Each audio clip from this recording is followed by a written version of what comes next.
जय हिंद दोस्तों, कैसे हैं आप सब लोग। I hope all are well. प्यारे बच्चों, आज देश में एक मुद्दा है जिस पर बहुत डिटेल बातचीत चल रही है और वो मुद्दा है वन नेशन वन इलेक्शन का।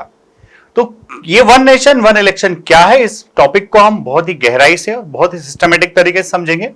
और अचानक से एकदम से ऐसा क्या हुआ कि इस मुद्दे पर वापस से बहस होने लगी, जबकि बहस तो हो रही थी INDIA और NDA, कौन चुनाव लड़ेगा, कैसे लड़ेगा, किसका गठबंधन होगा। इन सारे मुद्दों के बीच में अभी देश में वन नेशन इलेक्शन पर जो बहस हुई है, इसकी वजह है कि सरकार ने संसद का एक स्पेशल सेशन बुलाया है और इस सेशन होने वाला है 18 से 22 सितंबर के बीच में। इस सेशन में क्या क्या होने वाला है, कौन से बिल्स पेश होंगे, उसकी डिटेल्स अभी नहीं दी गई है, परंतु ऐसे अनुमान लगाए जा रहे हैं कि 2-3 ऐसे मुद्दे हैं जो पूरे देश की राजनीति को प्रभावित कर सकते हैं। इन तीनों मुद्दों से संबंधित बिल को पार्लियामेंट में पेश किया जाएगा। इसमें से सबसे पहला जो मुद्दा है वो है वन नेशन वन इलेक्शन, दूसरा है यूनिफॉर्म सिविल कोड और तीसरा है विमेन रिजर्वेशन इन इलेक्शन। तो प्यारे बच्चों, ये तीनों मुद्दे हैं। इसमें से पहला मुद्दा जो है one nation election. One nation election है क्या ये पहली बार ही डिस्कशन में आया हुआ है? क्या वाकई इसको लागू किया जा सकता है? अगर इसको लागू किया जा सकता है तो इसके क्या बेनिफिट्स होंगे और क्या क्या चैलेंजेस हैं। तो सबसे पहले बात करें कि देश में आजादी के बाद से 1952, 57, 62 और 67 तक इन चारों इलेक्शंस में लोकसभा और विधानसभाओं के तमाम इलेक्शंस पूरे देश में एक साथ होते रहे। इसके बाद में 68 और 69 में कुछ विधानसभाएं भंग हो गई और उसके बाद में लोकसभा भी भंग हो गई और उसके बाद से इलेक्शन का ये जो पैटर्न था पटरी से उतर गया और अलग अलग राज्यों और देश की संसद के चुनाव अलग अलग होने लगे। जी हां दोस्तों, एक डाटा के मुताबिक 2014 से लेकर अब तक देश में 58 टाइम्स चुनाव हो चुके हैं। अब सोचिए 2014 से लेकर 2023 तक यानी कि 9 साल में अगर पूरे देश में 58 बार चुनाव हुए हैं तो ये देश की पूरी मशीनरी तो चुनाव में ही लगी हुई है। और अगर पूरा देश की मशीनरी सिर्फ चुनाव कराने में ही लगी है तो देश प्रगति कब करेगा, इस देश का विकास कब होगा। जब से नरेंद्र मोदी जी की सरकार बनी है 2014 के बाद से ही वन नेशन वन इलेक्शन पर विचार हो रहा है।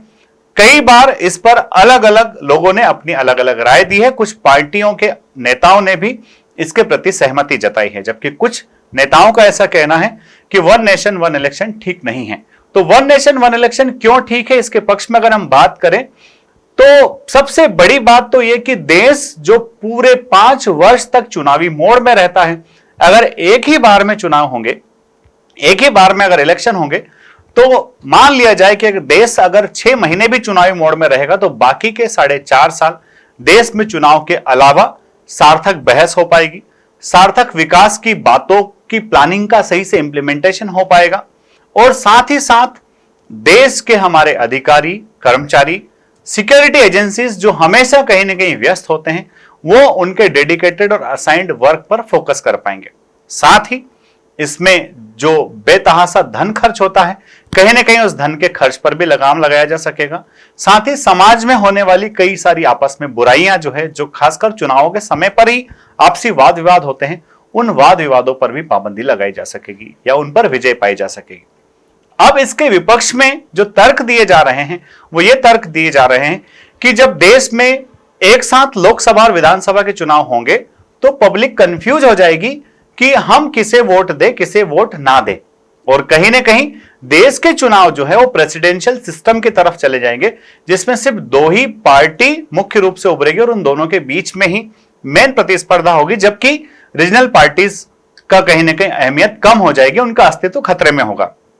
किंतु इसके बारे में जब हमने देखा कि पिछले चुनाव के दौरान जब लोकसभा इलेक्शन हुए, उसी दौरान उड़ीसा में भी इलेक्शन हुए, साउथ के कुछ राज्यों में भी इलेक्शन हुए, वहां पर वोटर्स ने लोकसभा के लिए अलग पार्टी को वोट दिया और राज्य और विधानसभा के लिए अलग पार्टी को वोट दिया।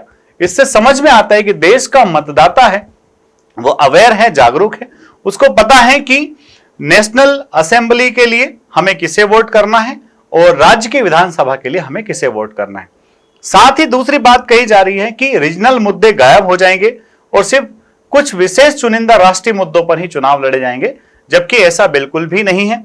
चूंकि लोकसभा और विधानसभा के चुनाव एक साथ होंगे, अलग अलग पार्टीज अपने अपने लेवल पर प्रचार प्रसार करेगी, देश में शिक्षा का स्तर बढ़ रहा है, तो निश्चित तौर पर जो है हमारा मतदाता अपने सारे मुद्दों को समझने में भी सफल होगा।